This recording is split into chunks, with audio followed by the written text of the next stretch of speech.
yatwaye sample ya wa mujama. Yego. Imyenda yo ayijya imyenda sigura ngahe. Isi yo sample ndayishyura ngahe. G-Tough kabyarawe. Wakihanganya ukagarura sample y'abandi. Niba ushaka inkweto, nushaka uhagarika igicuruzi inkweto za mu Rwanda. Inkweto watwaye ni sample, ntago ari inkweto isanzwe. Wowe kabyarawe. Dore ngo uyiromewe. Mfasha ugarura inkweto. Kuko utayigaruye bishaka kuba bibi kurushaho. Urumva ngewe biracyoroshye rega turacyari mu biganiro. G-Tough aracyumva ari imikino. Aguma ari ugutwika biraho nyine ngo twatwitse. G-Tough ntago ari ugutwika. Inkweto watwaye ni sample. Imyenda yo nta kibazo, nushaka uzaze tugure n'indi. Uri umuvandimwe urabizi. Ariko ikintu cyitwa inkweto watwaye. Inkweto amana imyenda ndayabe mazi ngo ndabimusubiza. Nambwe ni kare barabiroga. Ese bijyana fast. Yarananangire ku kamoto namwe ni service. Have. Shira biraro. Yagutije wowe. Dr. Mirambwa ati G-Tough ngiye kuguha umusema araguha miliyoni 4 z'amanyarwanda. Genge saba amafaranga miliyoni 4 z'amanyarwanda. N'imyenda n'amafaranga nyine yakoresheje muri noza yose ndayijyana ko amafaranga akimara kuyamba indaya nzizo ye baba we nabakoze makazi bebe. Nitwa Nyogisubizo Elise nkwa ikaze kuri TV Media aho ubuzima n'amakuru y'ibyamamare bishyirwa ku karubanda ikaze. Uwitwa G-Tough ndetse na Silvizo ibya bikomeje kugenda bijya habi nyuma yuko bakomeje kugenda bashinzwa kuko bakomeje kugenda baterana amagambo ndetse kandi banavuga yuko ngo ibikorwa byabo ari nko gusambanya ubwonko bw'abanyarwanda kubera yuko bakomeje kugenda bababangamira babicisha amagambo menshi cyane adafite ibisobanuro ndetse no kugenda bagaragaza ko bagiye bakora amakosa atandukanye ko kandi nyamara hari bamwe baje bakabitungura urutoki bavuga ko ngo ari uko bari kugenda bacuruza cyangwa se kugenda bavuga ko ngo ari mu buryo bari gukoresha bamaze indirimbo zabo akaba ari n'uburyo butameze neza. Ibi byose bijya gutangira ubundi byahereye ku ndirimbo Aragitose ya G-Tough yaje gushyirwa ku rukuta rwa YouTube kuri channel ya YouTube ya G-Tough maze iza gukundwa ndetse irebwa n'abasaga 1,200,000 mu gihe kingana n'ukwezi inasiga n'indirimbo nyinshi cyane z'ibyamamare. Nabyo bidahagije Silvizo nawe wari wabibonye kare ko nawe ashaka kwinjirizamo agatubutse nibwaje kwegera G-Tough ahita amusaba ko n'ubundi yaza bagakorana indirimbo remix yayo.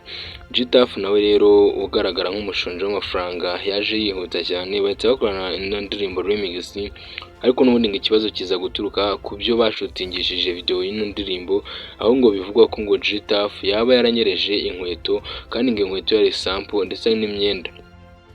Mu magambo yoroheje Silvizo yamusabye ko yagarura inkweto y'abandi kuko yari sample wenda ngo imyenda akayihamana cyangwa ngo akanamubwira akamugurira indi myenda itandukanye aho gukomeza kugenda avutwara inkweto y'abandi kandi nyamara ngo ino nkweto yari sample.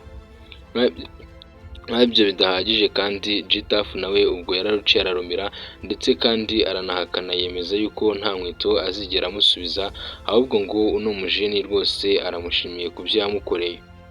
Ibyo byose byakomeje kugenda bizamura imvururu ndetse kandi Silvizo anatangaza ko gashobora kurega G-Tough muri RIB. Ubwo G-Tough nawe kandi ntago abyumva neza avuga ko ngaza amategeko ndetse no kuburana kuko yiteguye kuba yaburana n'uyu Silvizo ngo muri RIB. Abandi bakomeza kugenda basaba RIB ko yabata muri yombi nyuma yuko ngo bari kugenda bashinzwa ngo gusambanya ubwonko bw'abanyarwanda gwakina imikino yabo ngo nyamara benshi banavuga yuko ari ukwamamaza zino ndirimbo zabo ariko bo ubwabo bakivugira yuko ngo nta bindi igamije gusebya ubuhemu G-Tough yakoze. Ibyo biza no gutuma n'ubundi ibibazo bikomeza kuvuka hagati y'abangaba. Abangaba bakomeje kugirana ibibazo n'ubundi byo gupfa inkweto ya sample G-Tough yajyanye ariko n'ubundi bo ubwabo bakabihakana bavuga ko ngo rwose atari ibyo gucuruza ahubwo ngo bagamije kuba bakemura ibibazo n'amakimbirane biri hagati yayo nyuma yuko n'ubundi Silvizo akomeje gushinja G-Tough ko ngo yibye inkweto kandi G-Tough nawe akaba avuga ko atazibye ngo yazijyanye kandi ngo atazazigarura. Ibyo bikomeje n'ubundi kugenda biburujijo muri benshi bakomeza no kubishinza ngo ni ugucuruza abandi nabo bakavuga ngo kuko ubanza bya bintu ari ibyanyabyo maze rukabura gica koko. Ibyo ngibyo bikomeje no kugenda bizamura umwuka mubi abantu benshi banavuga ngo bagabanye gucuruza n'ino mikino bari gukina ngo ahubwo rwose bakwiye gutabwa muri yombi kubera yuko ngo ibi bikorwa bari gukora zitari kuvugwaho rumwe muri sosiyete nyarwanda. Ese weho uri kubona kino kiganiro, nyandikira muri comment koko nimba ubona GTAF akwiye gusubiza zino nkweto cyangwa Silvizo akwiye kuzimurekera. Ibyo si nkaho bidahagije, GTAF na Silvizo ibyo bavuga byo gushyamirana ubona ari ibyanyabyo cyangwa nawe ubona ari ubucuruzi? Ubundi se ibyo byose tubivuyeho tukanabitera umugongo, ubona koko Silvizo na GTAF bakwiye gutabwa muri yombi cyangwa bagakurikiranwa n'inzego z'amategeko kubera ibintu bakomeje kugenda bavuga? Ibyo byose binyandikire muri comment, ukomeze kugenda umbwira uko ubibona, bitewe n'uko n'ubundi abangaba ibyabo bitameze neza.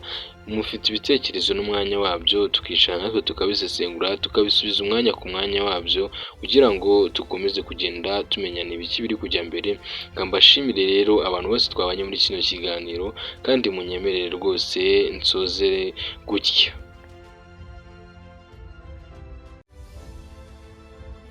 mwakoze gukurikira kino kiganiro, mwabanye munangereze niyo gisubizo. Muraba agaciro, mugirire byiza kandi Imana ibarinde, mukande subscribe. Bye bye.